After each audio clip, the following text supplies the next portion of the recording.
ulama 1400 tahun selepas Nabi Muhammad meninggal ni, para fuqara, muhaddisin apa semua ni telah lama dah keluarkan fatwa. Syekhul Azhar sekarang ni sampai hari ini tiada satu pun ulama yang muktabar, para imam menyatakan bahawasanya apa perkataan dalam sains fizik kimia bayu itu bersalahan dengan akidah.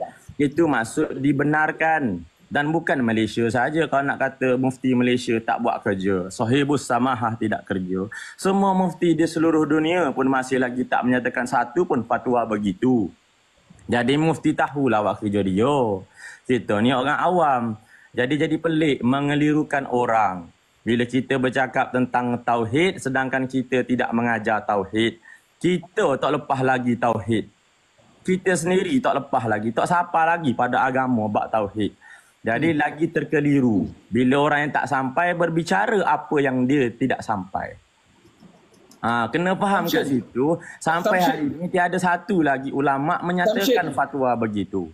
Selesai bab tentang kalau orang Melayu atau orang Islam mengajar tentang fizik menyatakan begitu. Tadi pun saya dah terangkan. Okey, dah selesai. Yang tentang kalau orang kafir yang menyatakan begitu pula, yang tu dia punya fikir lah, itu orang kafir. Kalau dia tak bagi tahu pun dia dalam keadaan kafir. Masuk kafir ni dia dalam keadaan berdosa setiap masa kerana melawan Allah. Jadi kalaupun dia tidak ucapkan, hati dia itu pun dah melawan Allah sebab dia tidak menyembah Allah. Itu dah selesai dah. Okey, selesai bab perkataan kafir tu dahulu. Yang ketiga, selesailah tu pada tuan lah, tak apa teruskan. Bukan pada saya, ini perkataan ulama ni. Saya tak kuat supaya punya pemahaman. Ulama mana yang kata tak apa orang kafir aja orang Islam pelajaran tu? Semua ulama lah, sebab tu saya cakap semua ulama. Tak apa orang kafir aja. Ini masalahnya. Ini masalahnya. Ni, tuan. Bila ada je orang macam tuan ni yang membela. Jadi kenapa tuan? Saya tak boleh terima orang macam tuan yang membela orang kafir mengajar orang Islam tentang pelajaran yang merosakkan akidah macam ni. Tidak. Saya sebab tu cakap mana ada seorang pun mufti ulama mana tuan bagi tahu kan? Mengharamkan pembelajaran pada orang kafir. Sekarang ni tuan bagi tahu ulama mana? Semua ulama. Semua tu siapa? Mention nama. Semua ulama semua sepakat empat mazhab, tak ada satu Jangan macam tu semua tu tuduhan tu tuan. Jangan semua sebab ada ulama yang bermazhab dia tak kata macam tuan kata. Kejap. Sekarang ni tuan nak saya jawab, nanti saya bagi tuan jawab. Okey. Boleh Sekarang ni tuan. Tadi tuan tanya saya kan, ulama mana kan? Bagi saya terangkan ulama mana. Saya pun sebenarnya ada soalan juga nak tanya. Sabarlah sebab saya nak ada pening. Sabar. Tadi Tuan Izul tanya, bagi saya jawab. Habis saya jawab, bukan tak apa. Saya kena habis jawab soalan dia tanya.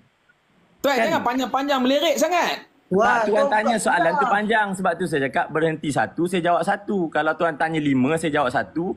Nanti tak sampai, betul tak? Jangan panjang sangat tuan, jangan panjang sangat. Jadi soalan saya tak boleh. Saya pula nak tanya. Saya pun nak tanya. Baik, sekarang ni macam ni. Saya jawab soalan Tuan Izul dahulu, boleh? Saya bagi tahu jangan panjang-panjang. Tak, Tuan tanya soalan tu dah lama dah. Jangan panjang-panjang, itu je.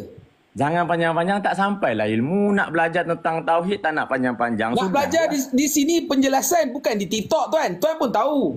Iyalah, tapi tuan nak tanya soalan tentang ilmu tauhid nak pendek-pendek, macam mana tuan tanya soalan pun panjang? Tuan buatlah konten. Tak dah kenapa tanya di sini? Takkan kita nak tanya soalan tak nak bagi orang jawab. Itu panggil menipu diri sendiri. Tak boleh. Tuan bagi jawapan. Tapi jangan jawab panjang sangat. Sebab tak saya pula nak bagi lah ni. Yang jadi panjangnya bila tak bagi.